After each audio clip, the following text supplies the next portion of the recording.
YouTube, coucou Alex. Salut. Bienvenue dans cette vidéo du vendredi. C'est bon, on est re-deux, pauvre Alex qui a tout fait la semaine dernière tout seul. Ça va, il s'est fait, ouais mais quand même, attends, on diminue pas ton travail, tu t'es fait la vidéo du vendredi tout seul, oui. Le focus sur 50 tout seul, et le top vente du mois de avril, mai, pardon, tout seul, voilà. Bravo à toi, merci Alex. Moi personnellement j'étais en concert, voilà, c'était trop bien. Bref, on va commencer avec une info, j'allais oublier. On est fermé lundi parce que férié, lundi 9 juin. Ok. C'est quoi déjà? Non, le 8. Non, le 9, par exemple, pardon. Je sais plus ce que c'est, comme je crois que c'est l'Ascension. J'ai plus le... Bon bref, on est fermé le lundi 9, on se retrouvera donc le mardi. Voilà, maintenant ça c'est fait, on va passer au retour en stock. Alors ça c'est un peu de la triche. On a Niwashi, mon petit coup de cœur de jeu à deux coopératif, communication limitée où on fait un jardin ensemble. C'est super chaud, genre vraiment c'est très dur de gagner mais c'est trop bien. Dropolter, ce petit jeu un peu chelou d'adresse et de rapidité où vous allez devoir vous débarrasser d'objets un peu chelous qui sont dans votre main pour remplir des conditions sans tout faire tomber bien évidemment. Symbiose, le grand frère de Skyjo, parce que c'est un Skyjo plus, oui. Avec de l'interaction quand vous créez votre grille, avec les joueurs, les voisins de gauche et de droite. Voilà. Beaucoup de succès celui-là, hein. Il est tombé direct en rupture.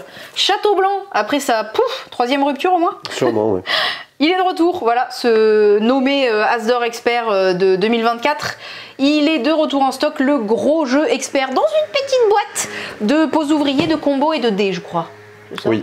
Ouais.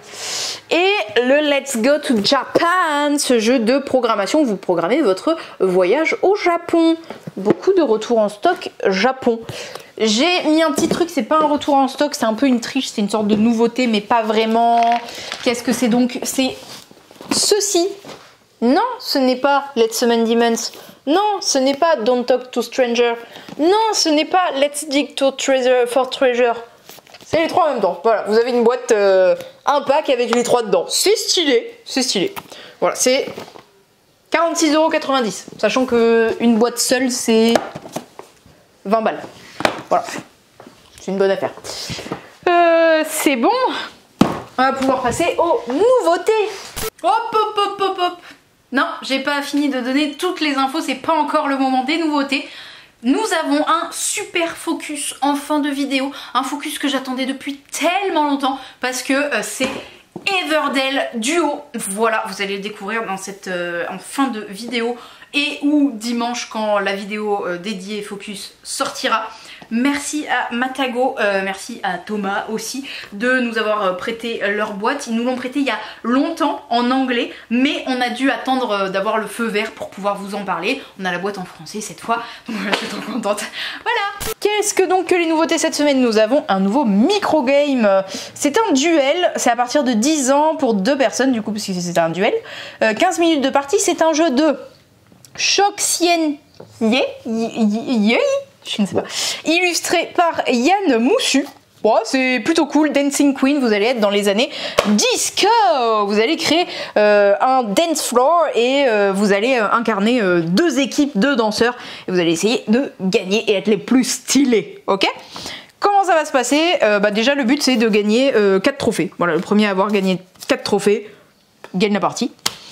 On va embaucher des petits danseurs comme ça, qui vont au dos ressembler à ça, et enfin de face et de dos, ou l'inverse. Ou l'inverse, comme vous voulez. Il y a une face comme ça, il y a une face comme ça. Ça, c'est des manières de scorer. Soit vous avez des scorings de fin de partie, soit vous avez des scorings qui peuvent mettre directement fin à la partie avec ces petites étoiles. Si à un moment cette condition est remplie, hop, vous la retournez, vous dites j'ai gagné. Voilà. Comment ça va se passer? C'est très simple, vous piochez une carte à votre tour et vous la regardez et vous êtes obligé de la jouer. Mais vous allez choisir si vous allez la jouer côté orange, donc c'est votre gars qui va être sur le dance floor c'est ici, ou alors côté vert, donc ça sera la dame qui sera au dance floor, ok.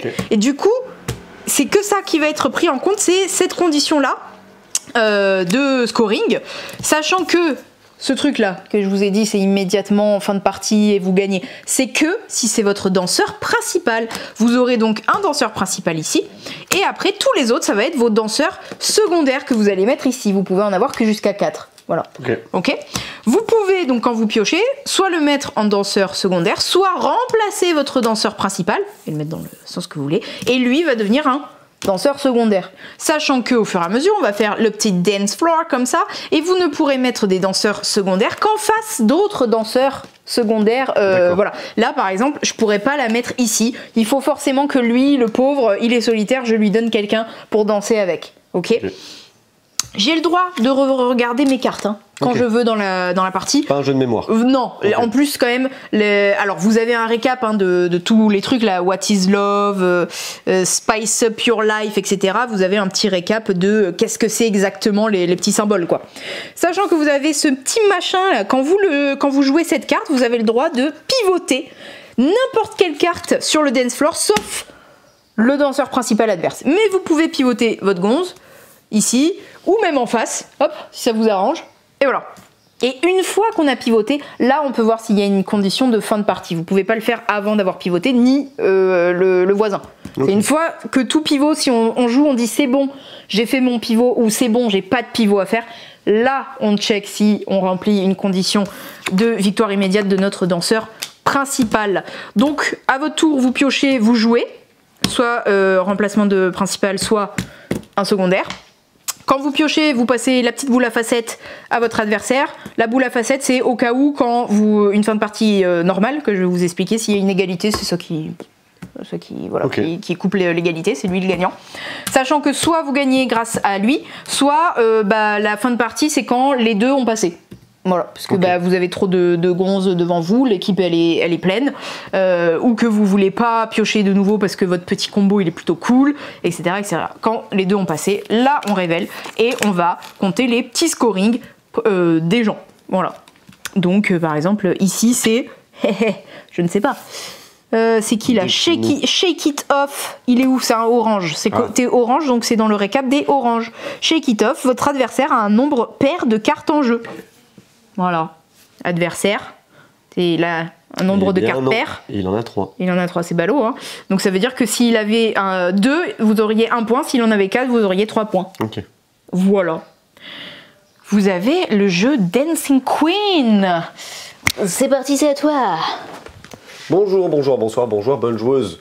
Defender of the Wild, c'est aussi une nouveauté de cette semaine, un jeu de T.L. Simons et de Henry Audubon, je sais pas comment on dit, et c'est illustré par Meg Lemire. Les illustrations c'est trop mimi, sont vraiment top. Oh là là. Ici c'est un jeu coopératif, un peu dans la même veine, je sais pas trop, rappelle-moi le nom Explorers of the Woodlands. Explorers of the Woodlands.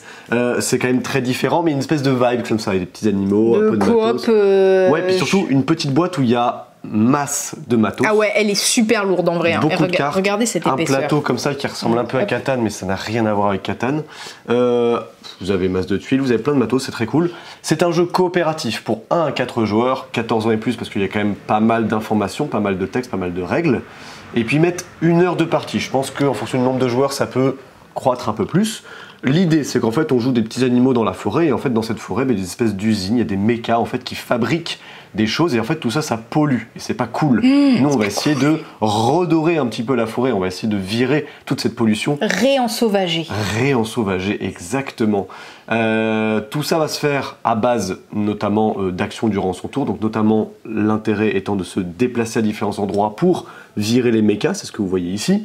On va également essayer de construire des camps, c'est important d'ailleurs de les construire de manière, on va dire, égale avec les autres joueurs, puisque ça crée un tempo différent. Si un joueur est en retard, ça peut quand même gravement endommager, enfin impacter les autres joueurs, la rébellion exactement. Et donc l'idée c'est que on va pouvoir faire différentes actions, notamment se déplacer, dégommer des mechas, et aussi notamment jouer des cartes. Certaines cartes auront des effets qui pourront vous utiliser durant la partie. L'idée c'est qu'il y a également des murs qui empêcheront la progression de certains, donc ces petits barrages qu'on voit ici, et on pourra effectivement essayer de les détruire pour permettre notamment à nos unités de se déplacer. On voit peut-être pas très bien, mais il y a des tuiles sur des tuiles, donc il y a des espèces de petites jetons qui représentent la pollution, et c'est ça qu'on va essayer de virer. Et on va essayer également de dégommer les tuiles qui sont là, en fait, qui vont se positionner sur des espèces d'usines, et on va essayer de les, comment tu disais, réensauvager. Réensauvager les lieux. Dépolluer et réensauvager. Exactement, c'est vraiment le but du jeu, en fait. Il y a vraiment ce côté où on va, de son côté, essayer de développer son mini plateau qu'on a ici finalement, parce qu'en fait c'est ce qui permet d'augmenter votre taille de main, parce qu'on a une taille de main de base qui est pas ouf, mais plus on va construire de campement, plus on pourra augmenter cette taille de main. On a également des dégâts qu'on va se prendre, et il faut pas trop en prendre, sinon c'est pas bien. Et je crois que j'ai presque tout dit. Après je vais pas rentrer trop dans le détail déjà, parce que de 1 je n'y ai pas joué, et de 2, bah, comme beaucoup de jeux déjà où il y a du combo de cartes, tous les textes et les effets bah, sont dépendants de ce qu'il y a marqué, mais il y a des cartes... par exemple, qui, quand vous la jouez, disent dégommer un méca qui est sur votre tuile. Bah, j'ai un méca sur ma tuile, hop, je le dégage. Voilà.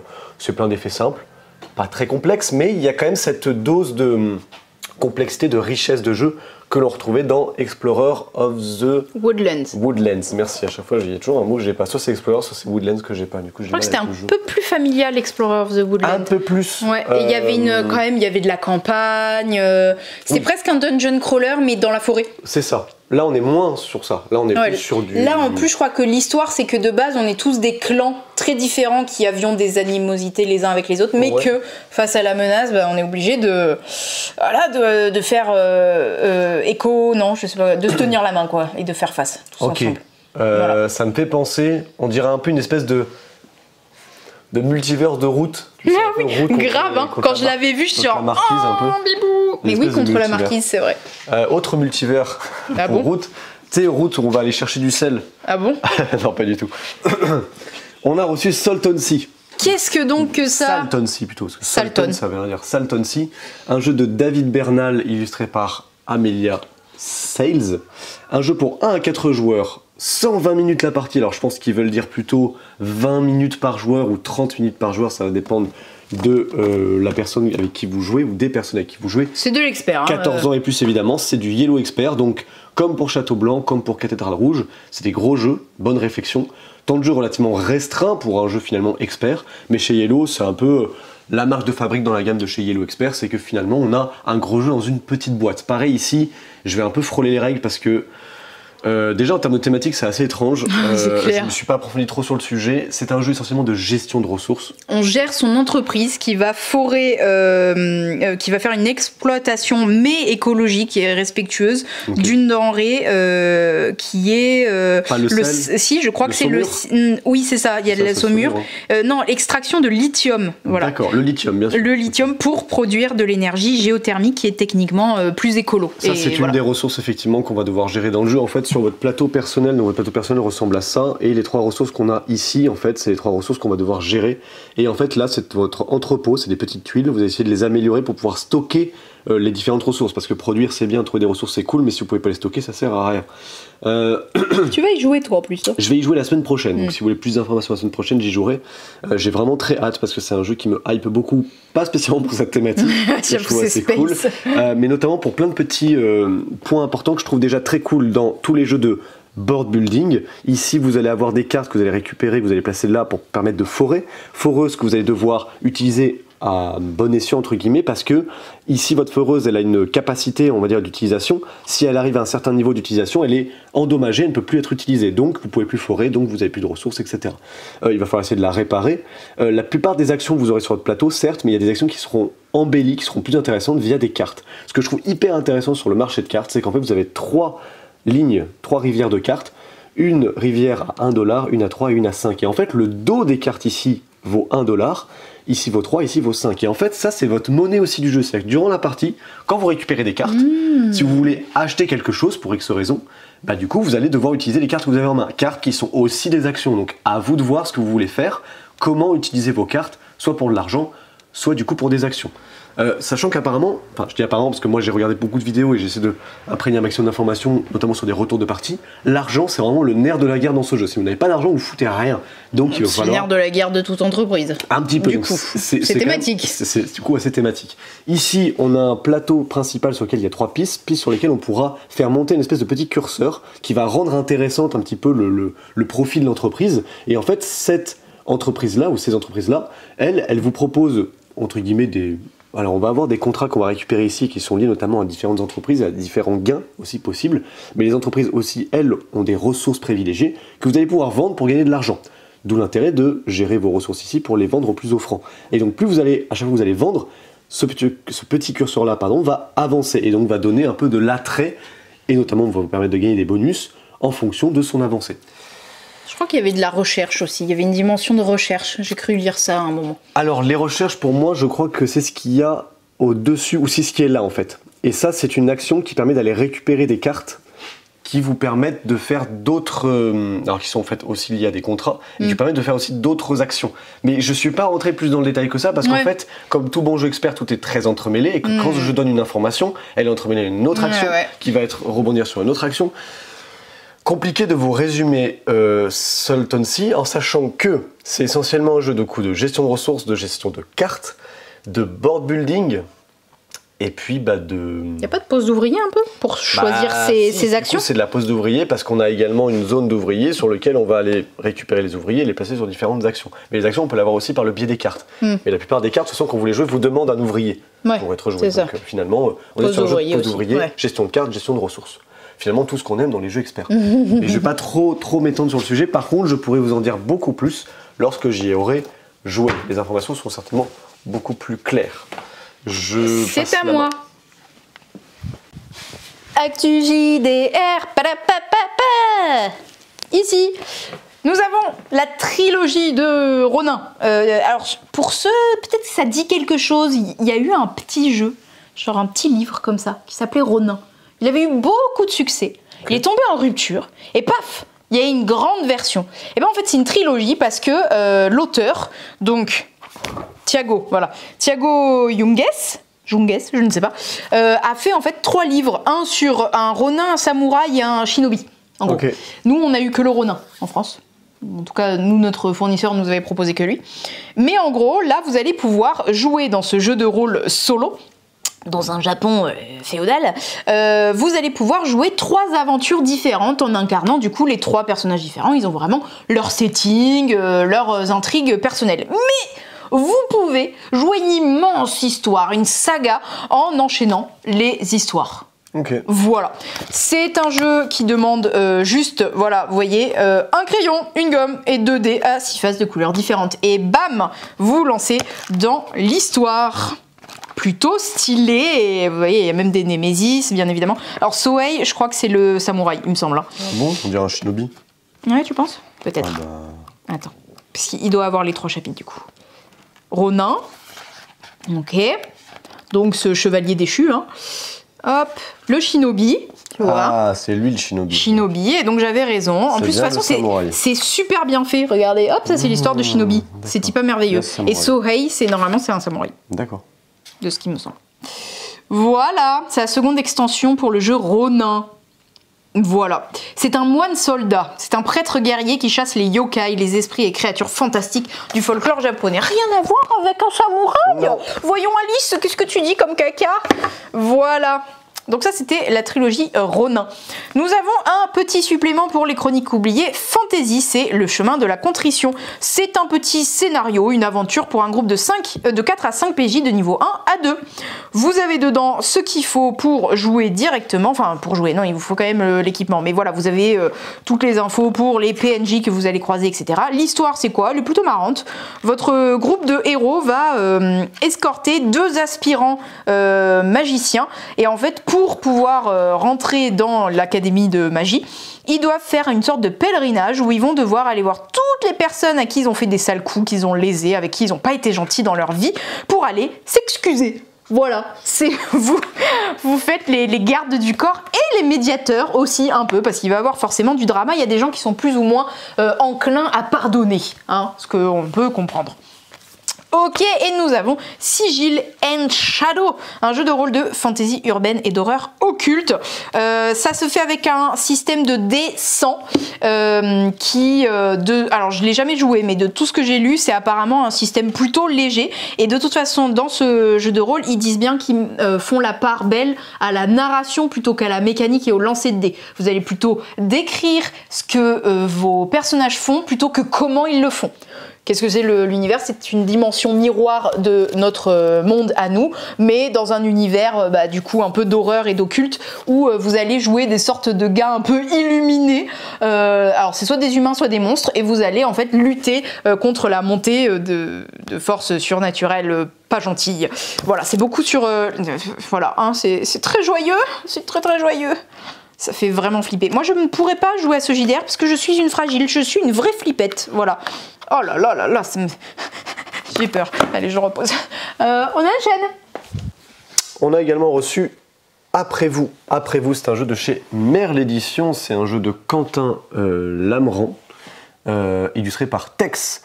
Après vous, c'est un jeu pour 2 à 6 joueurs, 15-20 minutes la partie à partir de 8 ans. C'est un jeu de cartes, essentiellement, tout ce qu'il y a de plus classique, avec des chiffres et puis des couleurs. On va avoir également certaines cartes qui ont des petits effets, il y en a 3 je crois maximum, donc c'est pas très compliqué. Ce qui est très original, c'est que pour gagner, il faut savoir perdre finalement dans Après vous. Alors il y a tout un lore aussi, vous avez le droit d'être poli durant le jeu, c'est vraiment un jeu qui va amener ce côté où on va essayer d'amener une espèce de côté un peu gentleman, exactement, et ladies. Vous n'êtes pas obligé, mais dans le jeu, c'est quand même cool de le faire. L'idée, c'est quoi? C'est que vous aurez des cartes en main. À chaque tour, il y a un premier joueur qui, en fait, lui, va imposer une règle de jeu. Donc, par exemple, je suis premier joueur, et je dis que pour cette manche-là, tout le monde doit jouer une carte rouge. Mais c'est vous qui l'inventez. Vous pouvez dire, bah, moi, je veux qu'on joue tous la valeur 7. Moi, je veux qu'on joue tous des chiffres qui ont des trous. Donc, le 9, le 8, le 6, des choses comme ça. Ah oui, vraiment des trucs Tu débiles. inventes tout ce que tu veux, ok? Tant qu'on puisse le jouer, entre guillemets, évidemment. Donc j'invente une règle, et les joueurs vont, évidemment, poser. Si jamais je peux poser, bah, je pose. Un peu comme un jeu de pli, finalement. Si jamais je ne peux pas poser, mais je m'en excuse. Et c'est là qu'on devient poli. Veuillez bien m'excuser. Loin de moi l'idée de ne pas pouvoir répondre à votre demande. Oui. Un vrai gentleman. Voilà. N'est-il pas? Et dans ce cas-là, comme je ne peux pas jouer, je ne peux pas répondre à la demande, je reçois un jeton de courtoisie. J'ai été courtois, j'ai pas pu, j'ai refusé, mais j'ai été très courtois. Je reçois un jeton de courtoisie. Si je gagne mon 3e jeton de courtoisie, je gagne la partie. Donc vous l'avez compris, en fait le but c'est de pousser les joueurs, quand vous inventez une règle, à pouvoir jouer, parce que s'ils ne peuvent pas jouer dans une condition simple, bah, du coup ils reçoivent de la courtoisie. Et si je reçois de la courtoisie, c'est mon 3e jeton, je gagne la partie. C'est relativement simple. Mais en plus de ça, il y a des effets de cartes qui permettent éventuellement de changer la main avec un adversaire, par exemple. C'est plein de petits effets qui vont être relativement simples et qui vont vous donner un peu un mélange entre le chaos et le contrôle. Ça a l'air drôle, quand même. Tout dit. Je trouve qu'en fait, alors on retrouve du coup la patte un peu de Merle Édition qui arrive déjà avec, j'allais dire Niwashi, non, c'est Naishi, pardon, avec le premier jeu qui était Naishi, qui était très malin, très subtil, pareil, toujours inspiré de jeux où on se dit mais j'ai l'impression d'avoir déjà vu ça, et en même temps il y a le twist qui fait qu'on n'a jamais vu ça. Et là je trouve que c'est un peu pareil avec Après vous, c'est-à-dire qu'on a ce côté où on se dit bah on dirait un jeu de pli sans être un jeu de pli, et il y a ce twist en plus qui en fait il faut perdre pour gagner, ce que je trouve assez original pour le coup, comme quoi parfois il suffit pas d'aller chercher trop loin dans les originalités, vous prenez un jeu de base, vous y ajoutez un peu de sel, un peu de poivre, un peu de piment, et puis finalement... Et bam, ça fait un bon truc. Exactement. Vous avez des chocs à pic. En général, c'est ça, la suite. Ah oui, du poivre et des épices. Normalement, non. Quand on l'avait vu à Cannes, vraiment, on était genre « Ah, mais ça a l'air trop drôle et tout !»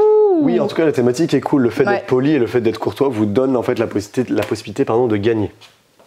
On enchaîne avec un nouveau jeu, et là c'est un jeu que pour 2. C'est un jeu de Bruno Catala et de Ludovic Maublanc, donc c'est pas des débutants, et c'est illustré par Christine Alcouf. C'est très joli en termes d'édition, on a un truc super propre. C'est de chez Catch-Up Games, évidemment, puisque c'est très bien édité. On a un jeu du coup que pour 2 à partir de 10 ans, c'est environ 20 à 30 minutes la partie, je pense. On va dire 35 minutes globalement. L'idée, c'est que dans ce jeu, on a un joueur qui va jouer James et un autre joueur ou une autre joueuse qui va jouer Dorothy. Ces deux personnes-là essaient d'attirer un peu l'attention, merci, de Gatsby El Magnifico. Qui est là-haut, là, regardez sur ce petit balcon. Et donc pour ça, on a un plateau qui représente 3 différentes activités. On a ici, Alice, rappelle-moi... Le cabaret. Le cabaret, bien sûr, parce que les gens qui font de la trompette, en général, le font dans un cabaret. Ici, on a le centre des affaires. Le centre financier. Le centre financier, qui n'est pas tout à fait le centre des affaires. Et ici, évidemment, une course de corgis, comme le montre cet animal. C'est un hippodrome pour des courses hippiques. Ça aurait été mieux, personnellement, avec des corgis. C'est vrai. C'est un peu moins majestueux, mais enfin bon, bref. C'est quand même des chiens de la reine, faut pas l'oublier. Donc en termes de majestuosité, je sais pas si ça se dit, on s'en fiche un peu, c'est quand même pas mal. Bref, le jeu, comment ça se passe? Faut voir un peu comme une sorte de 3 mini-jeux qui sont eux-mêmes entremêlés. Le but du jeu, c'est d'essayer de récupérer des personnages ici qui sont sous forme de tuiles, essayer de les influencer, parce qu'eux ont de l'influence aussi sur Gatsby. Et en fait, il faut essayer de récupérer des personnages pour gagner instantanément la partie qui fassent partie soit de la même catégorie, soit de catégories différentes. Ces C'est les catégories-là, couleurs. Hein. c'est les couleurs, les fonds de couleurs.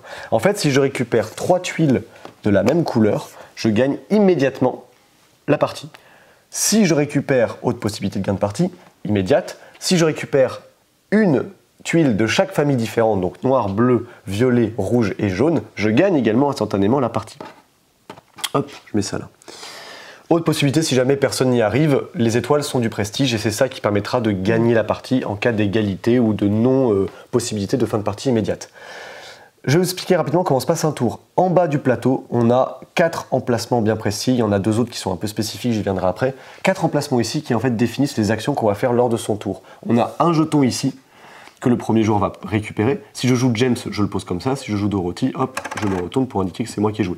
L'idée, c'est que du coup, si je suis James, je vais pouvoir choisir l'une des 4 actions ici. Si je vais là, je vais jouer 2 fois au cabaret. Si je joue là, je fais une action cabaret, une action au centre Financier. Ici au centre financier et à l'hippodrome. Et ici à l'hippodrome, mais sur 2 courses différentes. Ah. Donc, admettons que j'aille ici.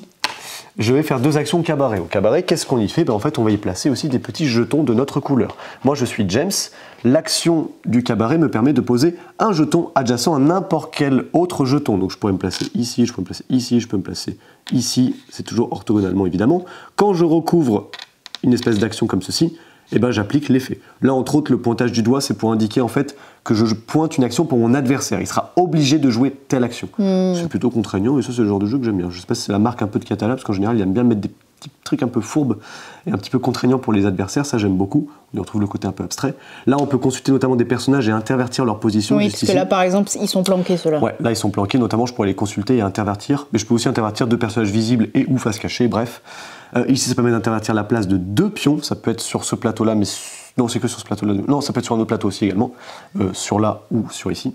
Et l'idée ici, pour récupérer ces personnages-là, parce que c'est un peu le but, c'est de relier, vous voyez, il y a les flèches qui vous indiquent, de relier mes pions, donc de manière continue en fait, d'un bout de plateau à un autre. Donc là, par exemple, il faudrait que j'arrive là et que j'arrive ici. Là, vous voyez que j'ai réussi à relier ici ma ligne, donc je récupère ce personnage-là. Autre possibilité pour récupérer un personnage ici qui est face cachée, qui m'intéresse probablement plus que celle-ci ou celui-ci, c'est tout simplement de placer vos pions sur les 4 engrenages. Dès que j'en ai placé sur les 4, bah, du coup je récupère cette tuile-là. Et il ressemble à quoi? Je sais pas. Oh, Il est chauve, c'est Hitman. Voilà, je récupère Hitman. super. Donc ça c'est pour l'action du cabaret. Sur l'action ici du centre des finances, Oui. voilà. Centre financier, exactement. Centre financier, je ne Tu sais vas pas y arriver, hein. Centre financier, en fait, ici, on a 2 curseurs, 2 pistes, en fait, sur lesquelles on va pouvoir faire avancer notre personnage. L'idée, c'est que si je suis au même niveau que mon adversaire ou au-dessus, j'avance de 1. Si en revanche, je suis en dessous, j'avance de 2. À partir du moment où je dépasse ou que j'atteins une case d'action spéciale, je fais l'action spéciale. Si j'atteins ou dépasse cette zone-là, je vais pouvoir récupérer le personnage en question. Ça va également offrir une nouvelle action si mon adversaire s'arrête ou dépasse justement cette action-là, enfin cet emplacement-là, ce qui est plutôt intéressant. Donc être à la traîne à un endroit, parfois, bah, c'est pas forcément désavantageux. Bah, surtout pour avoir une meuf qui a qu'une seule étoile. Hein. Ça notamment, ça se fait avec cet encart-là en bas et cet encart-là ici, mais ici en plus vous aurez les actions d'hippodrome. Sur l'hippodrome, en fait, c'est un principe un peu de pari, donc on va se positionner, on va poser un ou plusieurs jetons, ça dépend de l'action. À partir du moment où on a complété une ligne, on regarde qui est majoritaire, donc là, moi je suis majoritaire et Dorothy ne l'est pas. Donc du coup, je vais récupérer ce personnage et on va retirer ces jetons et placer ici une petite languette de course terminée. Je pense que j'ai presque tout dit. Il manque également les actions spéciales qu'on peut, comme celle-ci, qui indique qu'en fait on va pouvoir piocher des tuiles ici. On en pioche 3. On en sélectionne une et on va la placer sur notre zone spéciale qui est soit ici pour James, soit de l'autre côté pour Dorothy. Ces tuiles-là, bah, en fait, c'est des actions qui me sont réservées, entre guillemets. Il n'y a que moi qui peux y aller. Et c'est des actions bah, qui ne sont pas propres à celles qui sont déjà affichées sur le plateau et qui parfois sont très intéressantes. Notamment, vous verrez peut-être, hop, je vous montre la différence ici. Là, la différence, c'est que ici, c'est 2 jetons, mais sur la même course. C'est pour ça que ça tu peux grave la finir d'un coup, quoi. Alors que ici, c'est 2, mais un sur 2 courses différentes, pardon. Donc du coup, c'est pas forcément très intéressant parce que celle-ci permet, par exemple, de finir ça. Celle-ci permettrait de faire ici, éventuellement là. Ça peut être intéressant si vous souhaitez obtenir des petites actions spéciales. Donc le jeu en soi n'est pas complexe. mais il offre quand même une certaine satisfaction. On a ce côté un peu qu'on peut retrouver dans les jeux de roll and write. C'est-à-dire que je vais ici, je fais l'action spéciale qui va faire ça. Du coup, en mettant mon deuxième pion ici, je fais la nouvelle action spéciale qui me fait monter ici. Du coup, je débloque ça et du coup, je gagne ce personnage-là. Et on fait des petits comme ça, des petites montées en puissance qui sont relativement plaisantes dans le jeu. Et pour autant, l'avantage, c'est qu'il n'y a pas de texte sur ce jeu. Et donc, toutes les icônes sont relativement simples à prendre en main. Je dis relativement parce que bon, nous on a un peu l'habitude aussi d'être dans le milieu du jeu, donc les iconographies, on connaît bien ça. Mais c'est vrai que même pour un jeu, pour s'initier dans le jeu à deux, je le trouve pas si complexe que ça. Il est très plaisant parce que tous les emplacements sont bons à prendre et tout est une histoire de tempo. Et ça, en général, Bruno Cattal et Ludovic Maublanc, ils le gèrent très bien. Et en plus, c'est trop cool qu'il y ait 3 mini-jeux en gros. Oui, et le plus dur étant, je pense pour les auteurs, de combiner en fait l'intérêt de chacun de ces... qu'ils soient équilibrés, quoi. Exactement. Les trois sont intéressants. Équilibrés, il n'y en a pas un qui vaut mieux que l'autre. Ce qui est vraiment très cool aussi en termes d'édition, c'est que moi j'ai joué là, et une fois que j'indique mon adversaire c'est à lui de jouer, bah hop, je retourne son pion, c'est à lui de jouer. Mais il est obligé de bouger par contre. Forcément quelque part ailleurs, ensuite il indique que c'est à moi de jouer, etc. Ouais, ça fait un peu penser à Tokaido Duo, un de mes chouchous aussi, dans le sens où il y a 3 mini-jeux et les trois stratégies se valent. Mais pour moi, c'est un peu pareil. 3 stratégies se valent, c'est 3 mini-jeux et c'est bien équilibré. Effectivement, j'ai tout fait. Oui. Juste attends, quoi je voulais juste dire qu'on avait encore du Toy Battle, parce qu'apparemment il est en rupture partout. Ouais, alors attention, parce que d'ici à ce que la vidéo sorte, enfin non, elle sort demain midi, mais... oui, mais c'est un bon jeu. Oui, c'est un très bon jeu. Il est top 4 et bientôt il va perdre son top 4 parce qu'il sera plus là. Sûrement. Voilà. Je crois qu'il nous en reste 6 enfin, au voilà, moment où on tourne. Pardon. Si vous cherchez Toy Battle, bah, nous, il nous en reste encore un tout petit peu à la boutique. Il est en rupture, je crois, jusqu'en septembre. Oui. Voilà. Oui, adios. C'est bon. Allez. Recoucou.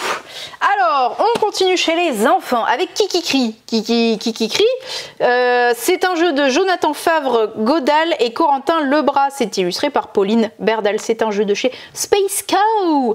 C'est un jeu à partir de 5 ans. Oui, c'est ça. 5 ans plus. 2 à 6 joueurs, 10 minutes de partie. Je saurais même pas comment le... Oui, c'est une sorte de poule Foxy mélangé avec Brouhaha, ce très vieux jeu. Pour ceux qui ont les références. Le but, c'est de reconnaître et de compter les animaux qui crient dans la ferme. On va avoir un fermier, en gros, et ça va tourner à chaque tour. Il va piocher une carte et il va annoncer quel type de manche on fait. Quand il y a marqué les bruits des animaux, il va dire qui crie. Ça, c'est... Kiki Mime. Non, c'est pas Kiki Mime, c'est Kiki dit. Kiki dit. Voilà. Et ça, c'est Kiki Mime. D'accord. Ok. Kiki Mime, Kiki dit, Kiki crie. Voilà, il me semble. Kiki crie, c'est sûr, et Kiki Mime, c'est sûr. Kiki dit, je crois que... Bon, bref, vous allez voir. Si c'est la manche Kiki crie, eh ben, il va devoir lire et faire le bruit des animaux. Ok. Si c'est la manche Kiki dit, bah, il y a juste à énumérer les animaux, chat, grenouille, cochon, etc. Et Kiki Mime, eh ben, ça vous dit quel mime faire. Donc ça, c'est le cochon, ils vous disent... Mettre le nez comme ça. La grenouille... Comme ça. Et la chèvre, c'est... faites la petite biquette là. Le petit bouc. Le petit bouc. Et le chat, c'est... Voilà. Et c'est marqué, voilà, il y a l'image. Ok. Donc, c'est un jeu de rapidité aussi. Je vais annoncer. B, groin, B, miaou, croix, croix, B, croix, groin, croix, croix, miaou. Là... C'est pas ouf, hein. T'as vraiment pas fait les animaux et tout, hein. Ça aurait été trop long. Bé, croix, croix, bé, miaou, croix, croix. Voilà, c'est bon. Et là, faut être le plus rapide à prendre la tuile de l'animal qu'on pense avoir été le plus dit. Le plus présent, en fait, dans la ferme. Sur la carte, ok. Ou alors, celui qu'on pense qu'il n'y a pas du tout. Parce qu'il y a certaines cartes où il n'y a pas du tout des animaux. Ah. Ok. Donc, faut être le plus rapide. Donc là, par exemple, hop, c'est la grenouille. Moi, j'ai chopé la grenouille. Le fermier va nous dire... Les autres, par contre, ils doivent choper des trucs, hein, aussi. Bien sûr. Parce que peut-être qu'il n'a pas eu le plus rapide qui était le plus représenté. Mais bon, il a pris la chèvre en se disant, bon, ok, après la grenouille, c'était la chèvre qui était le plus représentée. Donc, il va la prendre et... Hop, chacun va se prendre sa petite tuile. Celui qui a pris la grenouille, c'est marqué, il va gagner 3 points. Ok, parce qu'effectivement, c'était celui qui avait le plus. Hop, il se prend un petit 3 points qui est mis devant lui. Celui qui a pris la petite chèvre, là, le bouc, il prend 2 points. Hop, il prend ça. Et chat et cochon, ils prennent 1 point. Si par contre, c'était un truc qui était 0... Non, c'est pas ça. Il est où? T'as perdu ta carte. Ouais, j'ai perdu mon exemple. En gros, l'animal qui n'est absolument pas représenté, eh ben, celui qui a attrapé la tuile de cet animal qui n'est pas du tout représenté, il gagne 3 points directs et les autres ils gagnent rien. Oui, d'accord, ok, c'est plus dur quand même. C'est plus dur. Ok. Je l'ai fait. Le premier coup, je l'ai fait. Voilà. J'étais trop forte. Après, je l'ai pris, j'ai dit, c'est celui qui a le moins. Et Fanny a dit, ouais, il est pas du tout là, je sors. Ouais, c'est ça que je voulais dire, ouais. Mais bon, j'ai quand même eu mes 3 points. Voilà, on continue comme ça jusqu'à ce que la pile soit vide. Donc, moi, j'ai fait le fermier, ce sera à Alex de faire le fermier, etc., etc., etc. Voilà, c'était Kikikri. Maintenant, on passe à l'île des Mookies. D'ailleurs, attends. Hop là! Petit coup de cœur de l'équipe. On l'attendait là, on l'attendait depuis Cannes. Joël. Coucou Joël. Des scorpions masqués qui nous a fait jouer à ce petit bijou de jeu à 2, exclusivement à 2 pour enfants. C'est un jeu de Florian Siriex illustré par Sepio. J'adore Sepio, c'est beaucoup trop mignon. Donc 2 joueurs à partir de 4 ans. Ça dit jusqu'à 10 ans. Moi je dis il n'y a pas d'âge parce que c'est trop mignon. Voilà. Et voilà, 10 minutes de partie. C'est un jeu de collection, principalement. Je dirais même pas vraiment de prise de risque. Oui, il y a des cartes foil. Ouais, il y a des cartes foil, ok. L'histoire, parce qu'il y a une petite histoire quand même, vous avez découvert l'île des Mookies. Littéralement, c'est Pokémon. De ce que j'avais compris de l'histoire, c'était que Florian Siriex a un enfant qui adore les Pokémon et il a fait un jeu pour jouer avec lui sur un thème de Pokémon, mais sans la licence. C'est vrai que là, on retrouve un peu les couleurs de Pokémon et là, les petits badges au-dessus, ça fait un peu. Voilà, il y a des types de Mookies en fait sur cette île perdue. Il y a les Mookies du soleil, de la lune, coquillages, des feuilles et fossiles. Voilà, Pokémon feuilles, bref. Mais c'est trop mignon parce qu'en fait vous allez en faire la collection. Alors bon, vous n'êtes pas des braconniers, vous allez les rencontrer, faire copain-copain on va dire. Hein. Vous allez créer du coup votre petit tas devant vous et à la fin on va compter les majorités. Celui qui a le plus de Mookies par exemple de la famille Lune gagnera le trophée Lune qui rapporte 4 étoiles. Et il y en a qui sont plus ou moins rentables. Fossiles, soleil et lune sont les plus rentables. Coquillages et herbes ne valent que 2 points. Voilà. Bon, le fossile il vaut 3 et soleil et lune valent 4. Comment ça va se passer? À son tour, on choisit une des 2 pioches. On prend la carte. Alors, bien évidemment, je vais prendre la feuille parce qu'elle est trop belle. Je regarde les 2 côtés. Oh, et je vais... Voilà. Trop mignon. Je vais choisir lequel je vais mettre dans ma collection. Tu prendras Dracolex. Voilà, je prends... Attends, spoil pas la fin, oh. Je prends ce magnifique chef. Il y a un chef brillant dans chaque peuple. Donc ça, j'ai pris The Chef de chez les fossiles. Il n'y en a qu'un, un foil. Okay. Il vaudra 2 dans ma majorité. Vous voyez. Donc j'ai choisi. J'aurais pas le droit de le retourner après, hein, c'est de la triche. J'ai choisi lui parce qu'il est plus rentable. Mais si j'avais joué moi pour moi, pas pour la stratégie, j'aurais pris lui parce qu'il est trop mignon. Voilà, sachez-le. Moi, quand j'y ai joué à Cannes, j'ai pris que parce que c'était mignon. C'est ton prochain joueur, il va choisir aussi. Hop, il regarde, il choisit dans sa petite collection et on continue comme ça. Hop, on va faire ça. Et en fait, je vais les empiler. Je n'ai pas le droit après de regarder ce que j'avais. C'est un jeu de mémoire aussi, parce qu'il va falloir que je me dise bon, je crois que j'ai plein de feuilles, mais lui il commence aussi à en avoir. Du coup, est-ce que j'en ai plus que lui? Bon, dans le doute, je vais en prendre une de plus. À la fin, peut-être que vous voyez que vous en avez énormément plus que lui et que du coup, vous avez un peu perdu votre temps à en avoir trop, que vous auriez pu avoir d'autres cartes. Mais voilà, on continue comme ça. Hop. Oh là là, ils sont trop mignons. Et jusqu'à ce que il y a une méchante araignée jalouse et aigrie qui se planque dans une grotte au pied du volcan. Si elle a les sourcils froncés, c'est qu'elle est pas contente. Non, en vrai, l'histoire c'est ça, c'est qu'elle est jalouse et aigrie. Et elle va vous embêter. Elle, quand vous la tirez, et ben vous la mettez. Bon. Vous pouvez soit décider de jouer l'araignée, soit décider de jouer ce magnifique chat de lune. Moi, personnellement, je joue le chat de lune. Mais si vous jouez un peu stratégique, cette araignée, vous allez la mettre chez votre adversaire. Okay. Parce qu'elle va l'embêter. Celui qui a le plus d'araignées en fin de partie perdra un de ses trophées qu'il aura gagné. C'est pas cool. Mais bon, moi, je suis trop gentille. Je prends le beau chat. Ok. Et on continue comme ça. Et l'autre va devoir essayer aussi de compter combien il a d'araignées. Parce qu'il se dit, bon, ok, là, j'en ai 3. Pour l'instant, c'est moi qui en ai le plus. Mais peut-être que si lui, j'en mets une 3e, s'il y a égalité, personne ne perd de trophée. Quand même un peu sympa. Donc c'est beaucoup de mémoire en fait et de compter. Quand une pioche est vide, on va dépiler. C'est une fin de partie. Et on va dépiler, évidemment, on n'a pas le droit de retourner nos cartes. Et on va les trier par famille. Donc là, hop, j'ai un petit tas aussi d'araignées.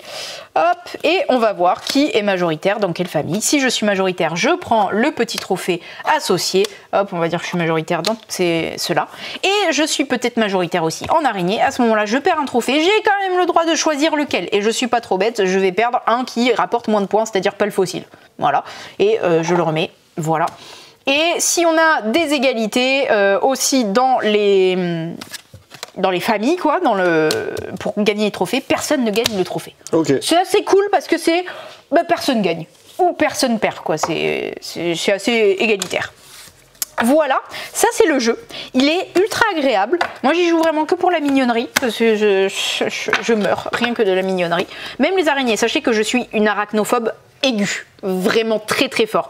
L'araignée, je peux vaguement la supporter, c'est-à-dire que je vais pas la toucher, voilà. Mais ça va, d'habitude même juste une carte avec un dessin, je m'en approche même pas. Donc ça prouve que c'est très très mignon. Le point d'orgue à cette mignonnerie, c'est ce magnifique papier, cette affiche trop mimi que vous avez dans votre boîte. Vous dites, ouais bon, un poster, oui il est mignon ce poster, mais non. Qu'est-ce que donc que ceci?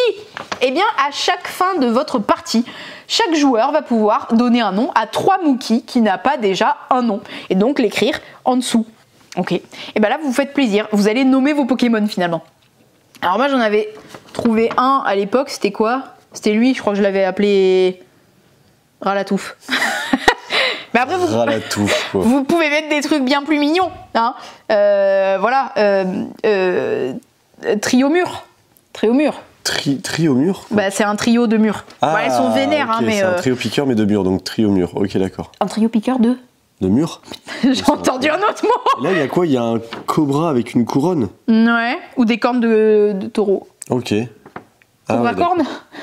Cobra corne, c'est bien. Non, mais Pokémon, embauchez-moi, hein, je fais des noms. Ah ouais, c'est sûr. Et il y a dauphin ou super dauphin quelque part? Non, je crois pas qu'il y ait super dauphin. Voilà. Non, mais super dauphin. Il y a super méduse éventuellement. Ouais, il y a super méduse. Il y a méduse et super méduse, son évolution. Voilà. C'est trop mignon. Chalune ou Luna? Luna, c'est bien. Luna, c'est une référence à Sailor Moon pour ceux qui l'ont. Attendez, on va quand même se donner un petit visu de toutes ces magnifiques cartes. Hop. Sachez qu'elles sont beaucoup trop mignonnes. Chaque petit peuple a une petite description, sachant que ceux-là, ils sont forts et résistants, ils vivent dans le volcan, ceux-là, ils se planquent dans la nature, ceux-là, ils sont agiles et beaux. Ah pardon. Eux, ils sont sages, c'est ceux du soleil. Ah bah tiens, c'est Ralatouf. Voilà. Eux, c'est un peu les mystérieux qui apparaissent que la nuit. Voilà. Oh là là, il est trop stylé. Ah, mais on l'avait pas appelé Moufeuille? Oui, vous, oui, à Cannes, vous l'aviez appelé Moufeuille. Parce qu'à Cannes, il y avait cette affiche, mais immense, à côté du stand de Scorpion Masqué, et on avait pu écrire les noms dessus. Et vous n'aviez pas accepté que je mette Ralatouf. Ouais, vous avez mis Moufeuille. Dites-nous en commentaire ce que vous préférez, Ralatouf ou Moufeuille. Bref. Voilà, je crois que c'est terminé. On se voit dans le focus. Et bienvenue dans ce focus du derrière le comptoir. Et oui, plein de ratés dans cette vidéo, navré. Hein, voilà, le timing et le filage de cette vidéo sont un peu pas ouf. Ce derrière le comptoir, nous avons 2 extensions. Je commence par celle-là parce que moi je la connais, après je te laisse celle-là parce que c'est toi qui la connais. Oui. Ça, c'est une extension pour le nouveau zombicide White Death qui se passe plutôt dans un Japon féodal post-apocalyptique. Et dans la neige, en fait dans le froid, genre littéralement vous êtes sur le mur de Game of Thrones, mais dans un univers Japon féodal. Vous avez 6 nouveaux survivants avec une nouvelle mécanique, un nouveau pouvoir, c'est le chi. Voilà, vous contrôlez le chi, cette énergie voilà, un peu spirituelle, physique, c'est un peu la force en fait, mais chez les taoïstes. Et vous avez des nouveaux méchants dans des sortes de méga abominations dégueulasses, mais trop bien, j'adore ce vert, il est trop stylé. Mais surtout vous avez lui là, ça c'est pas un survivant, ça c'est le dévoreur des dieux, ça s'appelle. Il est gros, il porte bien son nom. Lui il veut manger les statues je crois, un truc comme ça. Ah, il faut pas qu'il détruise les statues. Voilà. Faut pas qu'il détruise les statues. Après, comme d'hab, vous avez des nouveaux scénarios dedans. Combien? Je vais vous le dire dans 2 secondes. Je n'en sais rien. Ils s'appellent comment? Les balaises prétoriens, ceux-là. Ils s'appellent les balaises prétoriens. Ah, il me fume. Un bloc de fiches de campagne. Bah voilà, hein. Mes crottes. Je sais plus combien il y en a. Loading, hein, vous en faites pas. Un livret de règles. Carte objectif. Eh ben je l'avais mais sur internet. Voilà. Donc je pourrais pas vous dire combien il y a de nouveaux scénars dedans, mais il y en a. Vous en faites pas, hein, il y a des nouvelles missions, sinon ça sert à rien. C'est une extension que pour White Death. Exactement, c'est une extension que pour Zombicide White Death.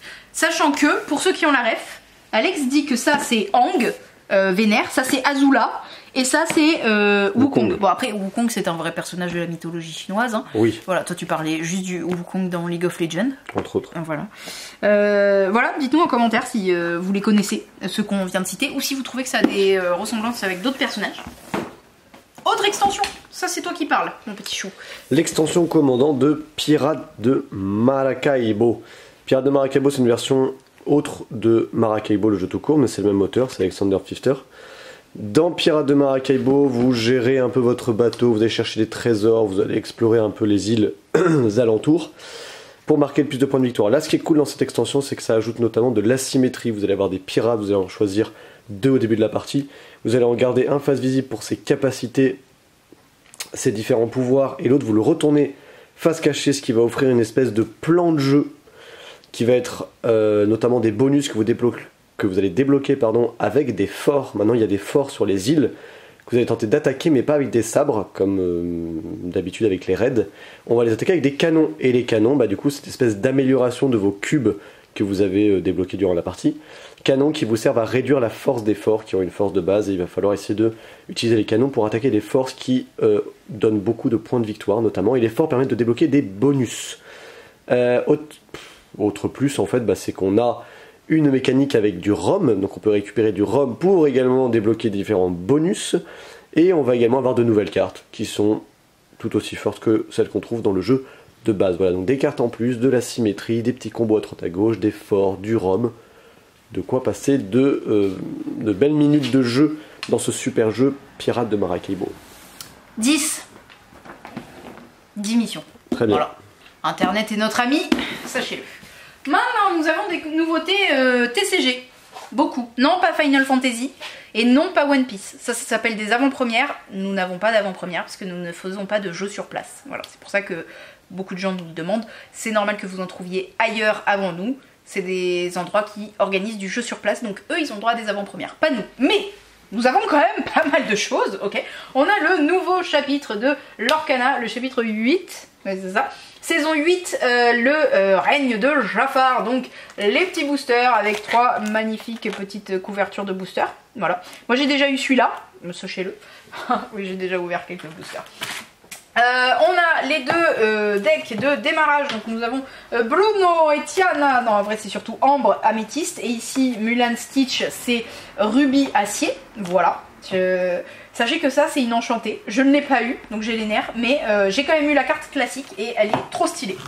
Nous avons comme d'habitude le Troph Pack, c'est ça? C'est un Troph Pack? Oui, c'est ça. Le trésor des enlumineurs, donc dedans, comme d'habitude, vous avez des boosters, vous avez le matos pour jouer, vous avez de quoi organiser vos petites cartes dedans. C'est un bundle en fait. Oui. C'est un bundle. C'est le nom Troph Pack, mais bon, le bundle c'est quand même chez Magic le nom classique quoi. Ok, mais c'est exactement un bundle, c'est ça? Ouais, j'ai jamais ouvert de bundle. Non, mais c'est la même chose, c'est la même structure qu'un bundle, mais ça s'appelle le Troph Pack. En tout cas chez Lorcana. Et ici vous avez le nouveau mode de quête coopératif comme on avait eu pour, ici regardez, le quête des enlumineurs, menace et profondeur. On devait s'allier pour vaincre Ursula dans un scénario, et bien là c'est pareil, on s'allie pour vaincre Jafar qui veut prendre le contrôle sur Lorcana en fait. Pourquoi on s'allie toujours contre les héros du dessin animé? Je ne comprends pas. Il a tout compris. Donc voilà, vous avez une campagne dedans. C'est pour 1 à 2 joueurs avec les decks qui sont déjà inclus. J'ai une boîte de démo, j'ai oublié de la ramener, elle est derrière. Mais en gros dedans vous avez 2 decks et un petit deck de boss aussi. Et vous avez des petits boosters où dessus il y a marqué ce booster vous ne pourrez l'ouvrir que moi quand Jafar je vous dis de l'ouvrir. Voilà, c'est un peu scénarisé, etc. etc. Ça c'était pour du Lorcana. Et on a aussi du Flesh and Blood, attention, univers pirate, quand même vachement stylé. Oui. Ça, j'ai cru que c'était Davy Jones, parce qu'on aurait dit des tentacules, mais non, c'est. Non, juste, c'est un pirate, on dirait Cervantes dans Soul Calibur. Peut-être, pas joué. Et nous avons la 3e saison de Altered, les murmures du labyrinthe. Voilà, très stylé. Malheureusement, il n'y a qu'une seule illustration sur les boosters de Altered, je suis déçue. Alors que tu vois, même Flesh and Blood, ils font l'effort d'en mettre 2. Bon, et l'Orcana, ils en mettent 3 carrément. Mais ouais, on n'a qu'un seul visu. Mais ce qui compte, c'est ce qu'il y a dedans. Oui, mais comme moi j'ouvre pas, ben, je me régale des illustrations sur le booster. Ok, alors cette fois, je vous jure, c'est bon, on a fini la vidéo du vendredi et on va sur le focus. Et coucou, bienvenue dans ce focus sur Everdell Duo. Yes. Everdell Duo, voilà, c'est trop bien. C'est un jeu de chez Matago, enfin en tout cas localisé par Matago, mais de base c'est un studio américain, Starling Games. C'est un jeu de James et Clarissa A. Wilson. Le jeu de base Everdell, il y a juste marqué James, et là apparemment il l'a fait avec soit sa femme, soit sa sœur, je ne sais pas. Soit un collègue, on sait pas. Qui a le même nom de famille. Peut-être. Ouais, peut-être. C'est chose qui C'est arrive. c'est illustré par la même personne que tout le reste de la gamme, c'est-à-dire, je vous dis ça dans 2 secondes, Andrew Bosley. Mais il y a quelqu'un d'autre, c'est Engar Adiraza. Voilà. Oui, très bien. C'est un jeu donc duo, mais il y a aussi un mode solo, donc c'est un jeu de 1 à 2 joueurs. C'est 30 minutes de partie et c'est à partir de 10 ans. Vous allez dire, pour en tout cas les connaisseurs et autres adeptes de Everdell, pourquoi une version duo? Parce que Everdell marche déjà beaucoup trop bien à 2.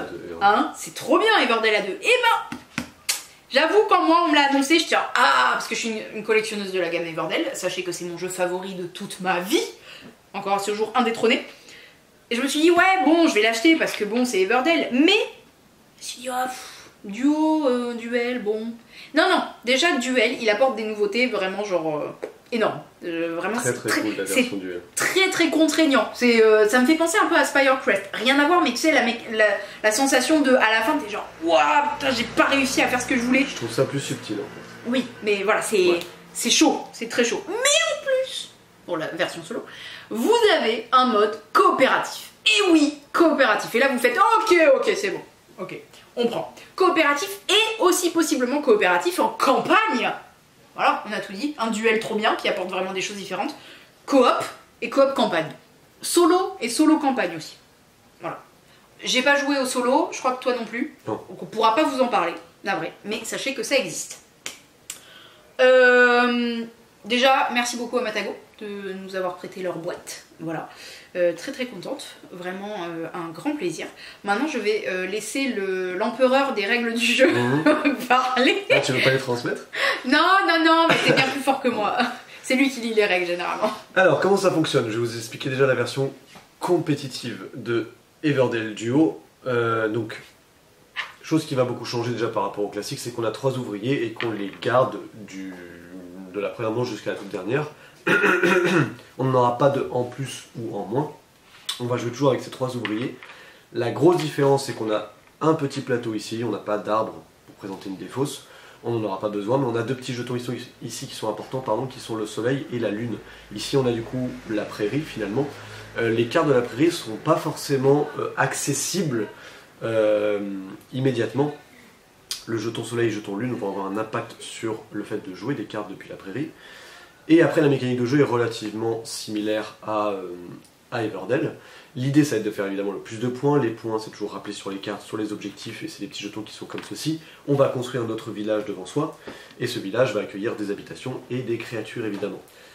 À mon tour de jeu, j'ai une petite carte récapitulative qui m'indique ce que je peux faire à mon tour de jeu. Très clair. La première action que je vais pouvoir faire, notamment, enfin l'une des 3 actions que je peux faire, c'est de poser un ouvrier sur un emplacement, chose très simple que l'on trouve dans Everdell.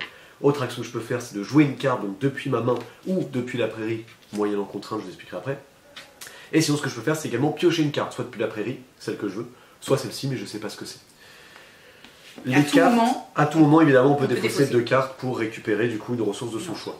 Les cartes qu'on a en main, alors ça va légèrement changer, je fais juste un focus sur les cartes. Ouais. Tu voudras mettre un insert peut-être? Ouais, je ferai des plans. Juste je fais un séquençage sur la carte parce qu'en fait là, sur les cartes, on a quelque chose de beaucoup plus limpide, il y a moins de texte, il y en a quand même un petit peu, mais il y a moins que sur les cartes des bordels. Ouais. On a une information qui est beaucoup plus lisible je trouve sur les cartes parce que plus minimaliste. On a éventuellement donc le coup en haut à gauche qui change pas pour les baies pour les habitats, enfin les baies pour les créatures et le reste des ressources résine, pierre, galet pardon et bois, brindilles pour les habitations.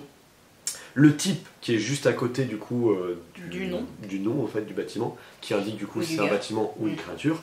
La couleur qui a un impact en général, les points que ça offre et en dessous l'effet qui est en général des icônes. Parfois il y a quand même un peu de texte. Ça c'est juste pour les cartes pour que vous les compreniez parce que c'est vraiment très simple et très lisible. Donc une action à faire à son tour et après c'est à l'adversaire de jouer. On fait ça du coup jusqu'à avoir joué toutes nos actions et en fait la fin de la manche va s'enclencher quand ces deux marqueurs là seront arrivés ici. Comment ces marqueurs-là, évidemment, ça va beaucoup changer. C'est le truc. Comment ces marqueurs-là vont avancer? En fait, c'est en faisant des actions. Et chaque action va faire avancer l'un ou l'autre de ces jetons. Si je pose un ouvrier à un emplacement, après avoir fait l'action de l'emplacement, je vais avancer le jeton soleil d'une case. Si jamais je joue une carte, donc depuis ma main ou depuis la prairie, je fais avancer le jeton lune. Okay, si jamais je pioche une carte n'importe où sur la prairie ou ici, je fais avancer soit le jeton soleil, soit le jeton lune. C'est important, pourquoi? Parce qu'on peut arriver dans ce genre de situation où là on sait que le jeton lune n'a quasiment pas avancé, que notre jeton soleil il est là. Donc si pour X raison je fais une action qui fait avancer ce jeton là, on ne pourra plus jamais poser d'ouvrier, puisque pour poser un ouvrier, il faudra avancer le jeton soleil, et on ne peut pas. Donc des fois on se retrouve dans une situation où il nous reste un ouvrier, mais on ne peut pas le poser parce que le jeton soleil est là. Super frustrant, on peut grave bloquer l'autre. Et se bloquer soi-même, hein, des fois. Exactement. C'est là où on a des méga contraintes et moi c'est vraiment une course, hein. C'est hyper tendu.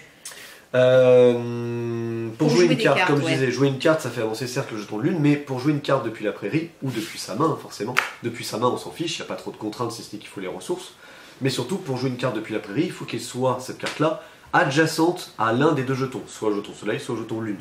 Adjacent, ça veut dire les 4 cartes en général qui sont adjacentes au jeton soleil. Donc là typiquement ces cartes là on peut pas les jouer depuis la prairie, et ces deux cartes là non plus. Ça, celle-ci je peux les jouer, et celle-ci aussi puisque c'est adjacent au jeton soleil ou au jeton lune. Après pour piocher une carte on s'en fiche, mais pour jouer une carte depuis la prairie il faut que ce soit adjacent, et ça c'est hyper bien, ça ajoute une nouvelle dynamique dans le choix des cartes qu'on veut offrir à son adversaire ou à soi-même. Là on a expliqué un peu le cœur du jeu. Dans les emplacements ici vous avez des ressources qui vont changer à chaque fin de manche, puisqu'à chaque fin de manche de nouvelles tuiles vont être révélées. Hop, une nouvelle. Le reste c'est sur le plateau en bas. Au-dessus, on a des emplacements qui nous permettent de gagner des ressources, mais qui nous permettent surtout de réaliser des objectifs. Quand on a les conditions indiquées par l'objectif, on le récupère, on le pose devant nous, ça nous fera des points en fin de partie. Il faut quand même poser son gonze dessus, hein, et ça, comme pour Everdell classique, récupérer un objectif, ça gaspille un ouvrier. Il y a une chose plus simple par rapport aux petites portes qu'on retrouve dans Everdell, qui est un peu comme une sorte de chaînage comme par rapport à Seven Wonders, c'est que quand vous voulez jouer un habitant dans l'Everdell classique, vous deviez avoir le bâtiment propre au personnage. Donc si jamais vous vouliez jouer le pigeon voyageur, il fallait la poste, ou le professeur, l'université, etc. Là c'est beaucoup plus libre, il faut juste que votre bâtiment n'ait pas déjà de porte sur sa carte, mais si j'ai une porte, je peux poser la porte sur le bâtiment et jouer un personnage de cette même couleur. Ouais, juste ça. C'est juste la couleur qu'il faut. C'est là la petite subtilité. Mais en contrepartie, les portes, on les a pas gratuitement. C'est une action ici qui permet de récupérer et qui permet de récupérer une carte et une porte. Et c'est vraiment que cette action-là qui permet de le faire. Peut-être là-dedans, sauf éventuellement la joie le berger qui permet en termes d'action de récupérer une porte. Mais les portes sont très difficiles à obtenir, mais elles permettent de jouer gratuitement une carte de la même couleur que le bâtiment. Et je pense qu'on a presque tout dit. Fin de manche, il y a ces trucs à faire. Fin de manche, donc les deux jetons sont arrivés ici. Fin de manche, on a un événement de fin de saison qui indique ce qui se passe. Donc quand il y a un lièvre du coup au-dessus, ça veut dire que c'est le joueur lièvre qui fait ça. Et quand c'est une tortue, c'est la tortue qui fait ça. Donc à chaque fois, les actions dépendent de si vous êtes la tortue ou le lièvre. Comme le premier joueur, évidemment, ça change à chaque début de manche. Genre réactiver des types de bâtiments, piocher de la rivière, enfin de la prairie ou de la pioche. En fait, on a 60-70% des mêmes règles qu'Everdell, mais la subtilité, c'est vraiment sur le déplacement du jeton lune et du jeton soleil. Et des contraintes de prise. Exactement. Mais sinon, on gagne énormément en fluidité parce qu'en fait, il y a pas mal d'informations qui sont beaucoup plus limpides parce que le jeu de base a quand même beaucoup plus d'informations. Là, il y en a quelques-unes, mais elles sont très iconographiées. C'est pas non plus mon petit Everdell. Hein. Ah non, pour le coup, non, ça reste du 10 ans plus. Ouais, hein. complètement. Mais effectivement, les cartes sont plus petites. Et le texte n'est pas moins lisible. Mais du coup, ça veut bien dire que du coup, il y a moins de texte, forcément. Mais c'est vrai que certaines cartes, du coup, ont 4 icônes, par exemple. Elles sont hyper lisibles. Enfin, je pioche une carte, face cachée, je pioche une carte de la prairie, et puis récupérer une ressource de mon choix et une pièce. Enfin, un point. Voilà. Ça va assez vite. On y retrouve les petites ressources qui font le charme d'Everdell. Hein. Ça, c'est cool. Voilà, le petit squish. À chaque fois, j'ai envie de les manger, mais j'ai pas le droit. Ça, c'est pour la version duel. Compétitive, du coup, la version vraiment duel. Maintenant, la version entre guillemets duo, donc vraiment le côté le plus en fait qu'on va avoir dans Everdell Duo, c'est la version coopérative qui peut se jouer soit en classique, one shot, quoi. En one shot, soit du coup en campagne. Campagne, on verra après. D'abord, on va commencer par la classique. La version classique, c'est qu'en gros, vous allez avoir des pions noirs, des pions de putois en fait. C'est une journaliste qui vient nous écrire nous embêter. Elle prend de la place là. Voilà. Et en fait, elle va venir se placer sur différents endroits, ça va dépendre du dé. Donc en fait, vous avez un plateau qui est recto-verso. De l'autre côté, c'est la version campagne. Il y a des valeurs qui indiquent avec le dé sur quel emplacement elle va se positionner. En fonction de la difficulté, vous en aurez plus ou moins. Un certain nombre, plus ou moins. Je vous jure que même en niveau facile, c'est chaud. Vous allez les placer. Et là, la grosse différence, notamment à 2, c'est que certes, il y a des emplacements qui sont bloqués. À la fin de chaque manche, ces emplacements-là vont de nouveau, peut-être, en général, se libèrent, mais vont aller bloquer d'autres emplacements. Des fois, pas de chance, ça reste. Ça dépend toujours du dé, évidemment. Et la grosse utilité à 2, c'est qu'en fait, on ne crée pas chacun son village, on crée un même village. Sur la communication des cartes, on n'a pas le droit en fait de donner toutes les informations sur une carte, on ne peut donner que son type et sa couleur. En plus de ça, on a une zone d'échange qui va être plus ou moins, on va dire, gentille ou non. Il y a des manières de jouer qui font que la zone d'échange est plus contraignante et qui est extrêmement liée au placement du jeton soleil et lune. Donc ça c'est doublement embêtant. Mais quand par exemple ici en fond vert c'est plutôt chill en fait. Donc là vous allez pouvoir, à la fin de chaque manche, pouvoir donner un type de ressource ici et votre adversaire, votre allié pardon, du coup pourra récupérer ces ressources-là au début de son tour. Donc c'est vraiment une zone d'échange. Mais quand elle est en fond orange, ça va dépendre de l'emplacement en fait du jeton soleil et du jeton lune qui devront être au centre du plateau au moment de faire l'échange. Donc ça vous demande un tempo. Et oui, parce que ça correspond là, le dessin qu'on voit là, c'est exactement le même qui est au centre, c'est bien fait. Hein. C'est ça. C'est beau. Et donc là, le troc est beaucoup plus difficile. Et effectivement, le truc c'est que le village est commun, mais que chacun a ses ressources. Exactement. C'est ça qui est chaud, ça peut être très frustrant. Ouais. C'est important notamment en campagne, mais là, parce que là pour la version coopérative, finalement, il y a presque peu de choses qui changent. Enfin, par les emplacements qui sont bloqués. C'est peu de choses qui changent dans les règles, mais dans la mécanique de jeu, déjà ça change énormément de choses. Faut beaucoup plus communiquer, mais comme je vous dis, on ne peut pas communiquer sur tout. Par contre, en campagne, ce qui est important dans le tempo, c'est parce qu'en fait, on doit... Attends, il y a ça aussi. Oui, mais ça c'est aussi dans la mode campagne. Oui, c'est vrai. On peut l'utiliser dans une version standard, mais c'est intéressant dans la campagne. Dans la campagne, notamment, des jetons comme ça, c'est parce que dans le livret de campagne qu'Alice va vous montrer, il y a donc 15 chapitres à réaliser. Il paraît, vous pouvez faire difficulté normale ou difficile. En normal, vous aurez la possibilité de refaire un scénario si vous avez échoué. L'idée, dans l'autre aussi, mais dans difficile, mais vous êtes plus limité en rejouabilité. C'est ça. On va avoir besoin de ces jetons-là parce que ces jetons-là indiquent justement quand est-ce qu'on a rempli un événement bien spécifique qui nous est demandé par le chapitre, comme par exemple avoir 8 cartes en main. Il y a des scénarios où on vous demande le joueur tortue devra avoir tant de ressources, ou tant de cartes, ou devra avoir construit ça. Mais c'est le joueur tortue qui devra le faire. Et donc quand vous avez réussi à le faire durant la partie, vous prenez le jeton en disant moi j'ai réussi à le faire, je l'ai validé. Et ça en fait au début de chaque partie on va avoir des objectifs qui nous sont demandés et on va essayer de les réaliser. Il y en a c'est aucun partage déjà. Aussi, très compliqué.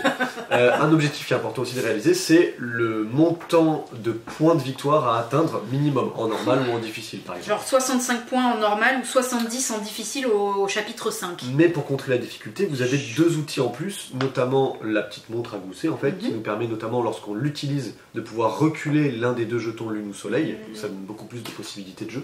Et enfin les bonnes nouvelles, qui seront en fait des espèces de gazettes qu'on va pouvoir piocher justement durant la partie, et on va pouvoir en utiliser. Attention, quand on les utilise, on les retire complètement du jeu pour la campagne entière. Ouais.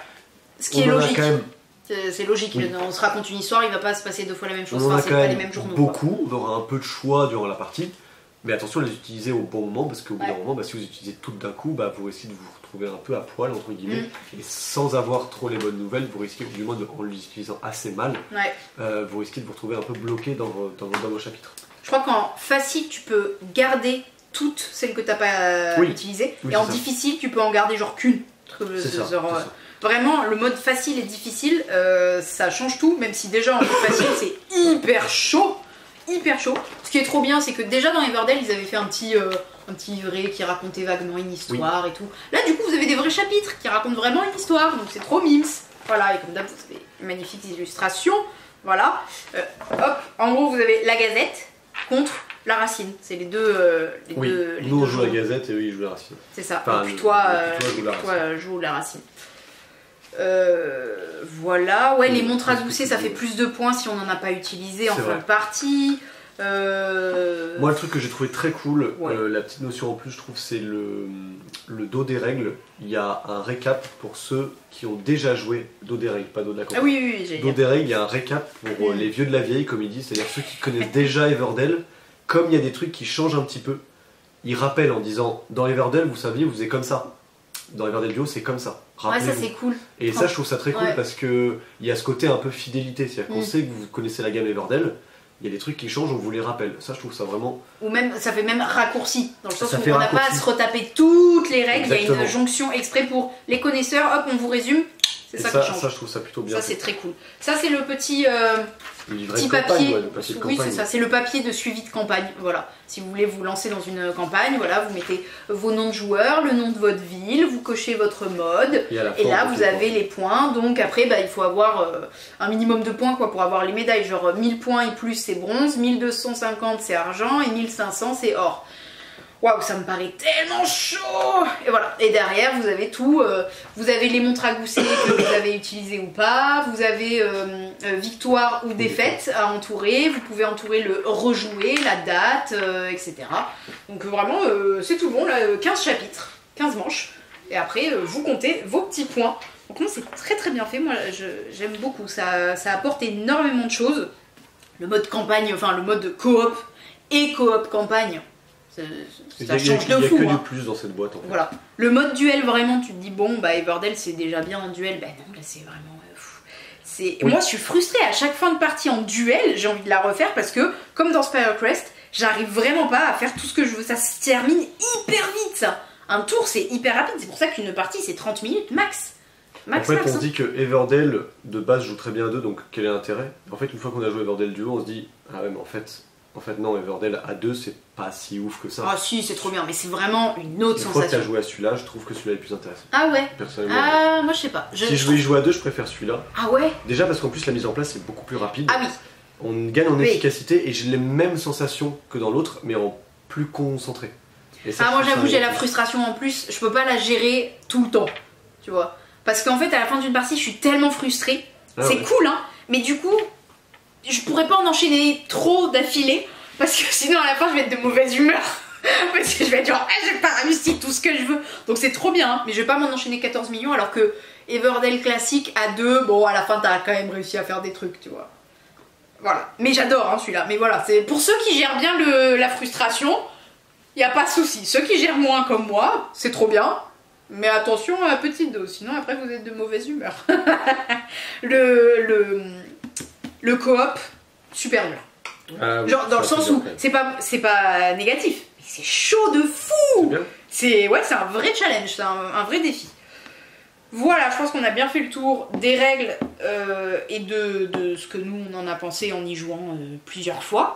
Vraiment, trop cool. On a trop hâte que ça arrive. Normalement c'est en octobre, voilà, juste avant Noël. Parfait timing, parfait. Pas trop tard, pas trop tôt. Il aura sa place avec ma grosse tête de recommandation dessus. Et voilà, encore une fois, merci à Matago. Et on vous dit à bientôt chez Jeux des Cartes Bordeaux.